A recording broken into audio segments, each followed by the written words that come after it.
Midweek check-in, and we are adjusting off yesterday's pivots where the data moved. Here is exactly what changed, what stayed, and why. At quarterback, we are moving back to Josh Allen at 7,000 after yesterday's spend down to Herbert. The key driver is leverage. Allen is only 5.17% owned, with a dash rank of 100 and a 23-point projection that is reliable given his long starting sample. And he's averaging 24 fantasy points per game, with 24, 29, and 23 in his last three. He draws Tampa Bay, who have one of the worst defenses overall by opponent rank 20, so we have matchup plus ceiling at low ownership. Media focus helps us anticipate aggression here too.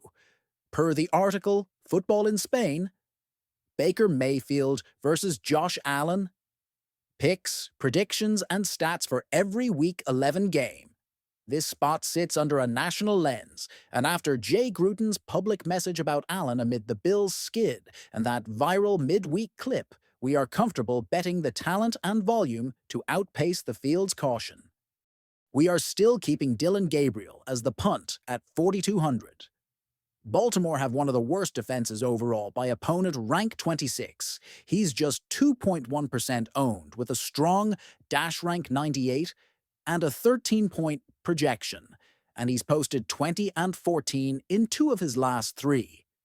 The projection is now more reliable because he has started more than 3 games, even if the Browns are 1-4 with him per the recent reporting and fans are restless about Shedder Sanders. That risk is the tournament profile we want at this tag.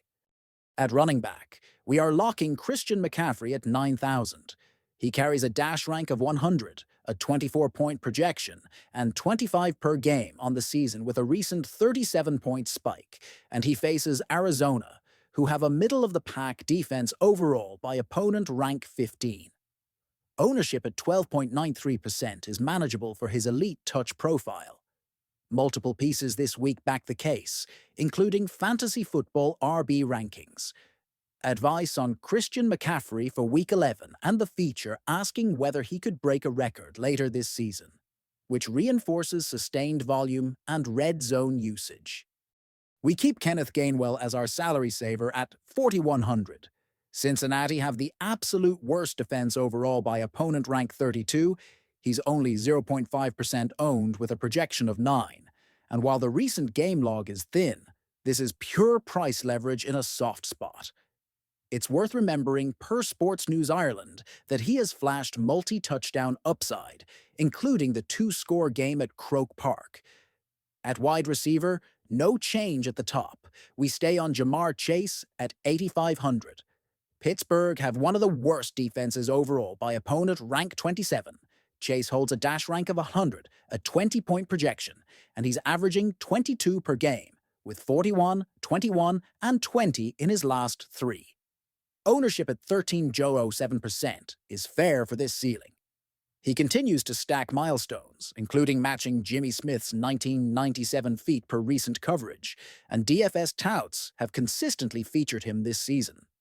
For value WR, we are swapping yesterday's Christian Watson to Michael Wilson at 3,800. San Francisco have one of the worst defenses overall by opponent rank 21. Relative to this slate, Wilson owns a dash rank of 100 with a 10-point projection, and he's a reasonable consolidation play at 11.97% ownership with 7, 9, and 7 in his last 3. This also pairs cleanly with our return to Trey McBride exposure. Tight end is a reversal from yesterday's leverage pivot. We are moving back to Trey McBride at 6,300. He has a dash rank of 100, an 18-point projection, and monster recent usage with 31 and 29 in 2 of his last 3. He draws San Francisco, who have one of the worst defenses overall by opponent rank 21 in this context, and he's 15.27% owned, which is appropriate for the volume. The news cycle has been oddly useful here, from McBride engaging fans on X to voicing frustration about the bye week. All of it underlines how central he is in the Cardinals' passing attack. As our value TE, we keep Pat Freiermuth at 3,200. Cincinnati have the absolute worst defense overall by opponent rank 32. He's just 2.4% owned, with a dash rank of 100 and a 7-point projection, and he's produced 12 and 6 in 2 of his last 3. Recent coverage has harped on how uneven quarterback play has capped him, but this is the kind of cheap volatility we want in this matchup. Flex is also a reversal from yesterday. We are going back to Josh Jacobs at 7,800. The Giants have one of the worst defenses overall by opponent rank 29. Jacobs has a dash rank of 100 with a 20-point projection and 20 per game on the season. And he's a strong leverage piece at only 8.17% owned after a modest 10 last week. Coverage around Green Bay has repeatedly emphasized that Jacobs is expected to play a critical role for the team this season, which supports the touch floor we're buying here. For a value flex dart, we keep Jonnu Smith at 2,900.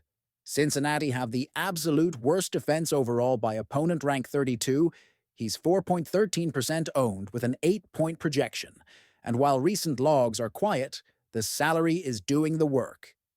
Camp notes included that brief altercation in a coverage drill, and reminders he is starting a new chapter after being traded, which fits the cheap ceiling-chasing profile in this spot. Defense is a midweek rotation back to the original lean. We are returning to the Texans at 3,700. Tennessee have the absolute worst defense overall by opponent rank 32 on the board. The Texans carry a dash rank of 100 with a 9-point projection, and the recent 14, 8, and 5 show a solid pressure and turnover profile at 10.23% ownership. As a savings pivot, we maintain the Browns at 2,400. Baltimore have a middle-of-the-pack defense overall by opponent rank 13, and this unit has flashed slate-breaking volatility with 25, 9, and 5 in the last 3. At 3.83% owned, they remain a viable punt for builds that spend elsewhere. Quick recap of changes since yesterday. We pivoted back to Josh Allen for ceiling at low ownership in a favorable matchup against a team who have one of the worst defenses overall, while keeping Dylan Gabriel as the same punt for leverage, despite the Browns' 1-4 run with him, per the latest reports. We locked Christian McCaffrey as the primary spend-up at running back and kept Kenneth Gainwell as the low-salary unlock in the softest opponent environment. We continued to ride Jamar Chase as our premium WR and swapped the value WR to Michael Wilson for correlation and price. We reversed our TE leverage, moving back to Trey McBride while keeping Pat Freiermuth as the cheap option. We returned to Josh Jacobs in flex for matchup, plus ownership leverage, and held Jonnu Smith as the deep punt. And we rotated defense back to the Texans with the Browns as the cost-saving alternative. If more news breaks around travel or venue context for Buffalo, we will reassess.